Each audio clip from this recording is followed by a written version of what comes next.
పోడుదారుల పంట రుణాలు మాఫీ చేయాలని కోరుతూ ఖమ్మం జిల్లా ఏస్కూరులో గిరిజన సంఘం ఆధ్వర్యంలో ఆందోళన చేశారు. ఏజెన్సీ ప్రాంతంలోని పలు గ్రామాలకు చెందిన గిరిజన రైతులు, సంఘం నాయకులు ర్యాలీగా తహసీల్దార్ కార్యాలయానికి చేరుకుని ధర్నా చేశారు. పోడు హక్కు పత్రాలతో ఎకరానికి 25,000 అప్పు తీసుకోగా ప్రస్తుతం లక్షల్లో చూపుతున్నారని గిరిజనులు ఆవేదన వ్యక్తం చేశారు.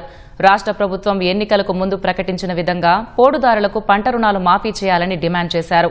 బ్యాంకు అధికారులు అక్కడకు చేరుకున్న రెవెన్యూ, వ్యవసాయ, బ్యాంకు అధికారులు ఉన్నతాధికారుల దృష్టికి తీసుకెళ్లి రుణమాఫీపై ప్రకటన చేస్తామని హామీ ఇవ్వడంతో ఆందోళనకు తెరపడింది.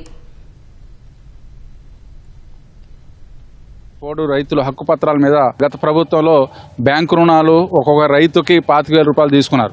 కానీ ఈ రాష్ట్ర ప్రభుత్వం వాళ్ళ రుణమాఫీ చేయకపోవడం వల్ల తీసుకున్న రుణాలన్నీ కూడా వడ్డీ మీద వడ్డీ ₹1,00,000 అప్పు అయింది.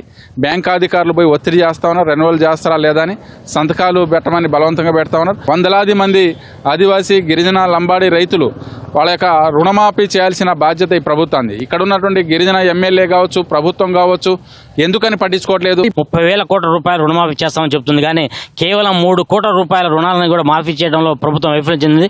కాబట్టి ఈ ప్రాంతంలో ఏదైతే పోడు రైతులు నివసిస్తున్నారో పోడు రైతులు తీసుకుంది కేవలం ఒక్కొక్క రైతు నుంచి 25,000 రూపాయలు మాత్రమే. దాన్ని వడ్డీల మీద వడ్డీలు పెంచుకుంటూ ఒక్కొక్క ₹1,00,000 చేసిన పరిస్థితి కనబడతా ఉంది. పోడు రైతుల రుణాలను రద్దు చేసి తిరిగి కొత్త రుణాలు ఇచ్చి పోడు రైతులు ఆదుకోవాలని డిమాండ్ చేస్తా ఉన్నాం.